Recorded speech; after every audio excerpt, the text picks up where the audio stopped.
welcome back to Rose's Cafe. Growing up in the southern United States, I learned to love Sunday dinner, fried chicken. The trick for frying chicken is to get a light, tasty, crispy crust outside while keeping the inside juicy and tender. It's a great trick if you can do it. I learned early on in my adventures with Rose that fried chicken is a beloved comfort food in the Philippines as well. And proof of that is that one of the most successful American restaurant chains operating in the Philippines is Kentucky Fried Chicken. But even KFC, the king of American fried chicken, doesn't hold a candle to the Philippines' own fried chicken king, Max's Restaurant. Max's Restaurants is an ultra successful chain. It's sort of a Philippine version of Denny's. They call themselves the house that fried chicken built, and I believe it. I've never had fried chicken exactly like theirs anywhere in the world, except that is other places in the Philippines. I would be remiss if I didn't say that Philippine fried chicken is so good because of particular style or Filipino style of cooking it, which is not limited to any particular restaurant or region. Another favorite Philippine restaurant of mine is the Pancake House, and they cook chicken in a very similar fashion. They too have fried chicken to die for, as do any number of restaurants in the Philippines. The basic secret to this style of cooking is pre-boiling or steaming the chicken and then deep frying it. Rose explained that to me, and we wrote down a recipe to try to duplicate it. No fried chicken dinner anywhere in the world would be complete without a side dish of something starchy topped with a thick savory gravy. And since we're talking Philippine food, that side would certainly be rice. As for the gravy, keep in mind that the recipe we're going to share today is a starting point. Making gravy is as much an art as a science, and it takes a lot of practice to get it right. So today in Rose's Cafe, we're going to attempt to reproduce the wonderful Philippine-style fried chicken and gravy, and I hope we can do it justice. The first step in the process of this fried chicken will be to steam the chicken first, and to that end we have put 4 cups of water in our steaming pot, and we're going to add some chopped parsley and some bay leaves to that water, and we're going to bring it to a boil. Once the water is boiling, you want to arrange your chicken in the steamer basket and put it on top. Turn the heat down to about medium or so and time it for about 45 minutes. Now our chicken has finished steaming, so we're going to move it to a plate lined with some paper towel where it can cool and excess liquid can wick off, and we're going to set that aside for a few minutes. Now under the steamer basket inside the pot, we conveniently have some liquid in here that the chicken stock has dripped into as it's steamed, and it forms some chicken stock. We're going to save out about a half a cup of that to use with the gravy later. Now with our chicken cool enough to handle, I have mixed the salt, pepper, and some garlic powder together on this plate, and we're just going to rub the chicken well on all sides with this mixture of seasonings. And then we are going to add it to the deep fryer, and I have fried up my Fry Daddy and got it all warmed up, ready for the chicken.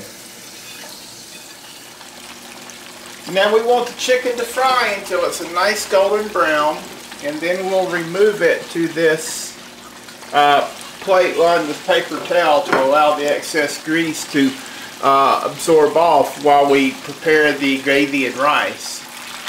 Now the chicken is a nice golden brown, so we're going to remove it to the plate. Also notice that we didn't bread it. There was no flour, no cornmeal, no batter.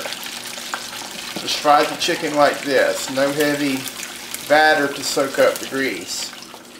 Now while our chicken is cooling and our rice is cooking, we're going to turn our attention to the gravy.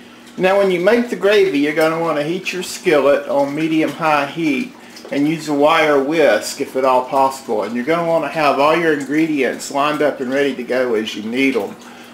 Cornstarch, butter, pepper, chicken bouillon, some milk, some soy sauce, and some chicken stock. Because once we get started, we're going to have to keep at it till we finish. First, we're going to want to melt the butter in the skillet.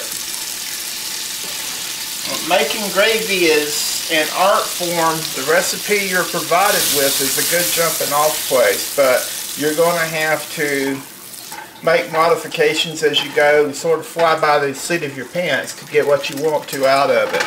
But basically, the first thing we're going to do is melt the butter. Now, once the butter is all melted, we're going to add the cornstarch slowly, and we're going to whisk as we do, so we don't get big lumpy clumps or get it all gooey. We want it smooth. Next thing we're going to put in is the chicken bouillon, 1 cube of it, and we're going to mix that. We're going to stir that to mix it in. Now the bouillon has dissolved and mixed in. We're going to add a little bit of our chicken stock at a time and keep it stirring.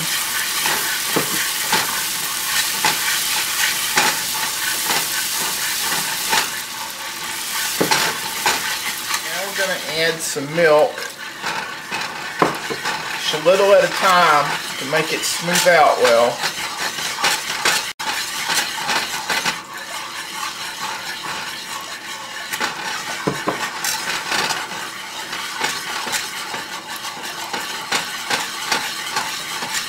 Keep it stirring.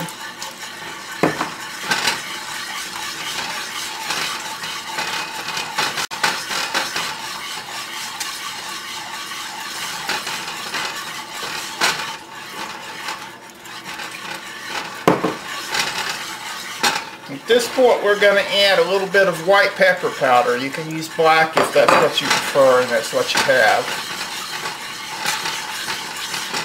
And we're going to add a couple of tablespoons of soy sauce. That'll give it some salt. It'll also give it some coloring. And we want to whisk that until we have everything nice and smooth and homogeneous.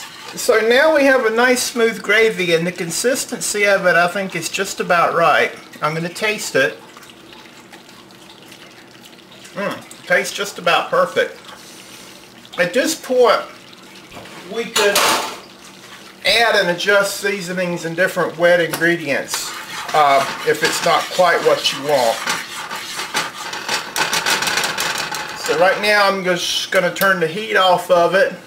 The rice will be done in a few minutes, and it'll be ready at that time. The rice is done now, so I'm going to mold it up into a couple of cups of rice, so it'll be all fancy like you would get it in a good Philippine restaurant. All you got to do is put your rice in a cup like that, and then you can just put it out on your plate like that. Once we have the rice plated, we can top it with a generous portion of the gravy, because I really like this gravy. Whenever we eat this at Pancake or at Max's in the Philippines, I always ask for an extra order of gravy because that's the best part of the meal. Set it up with some iced tea, and you've got a Sunday dinner fit for royalty on either side of the Pacific. That's our recipe for this week. Join us again next time here at Rose's Cafe. And bye now.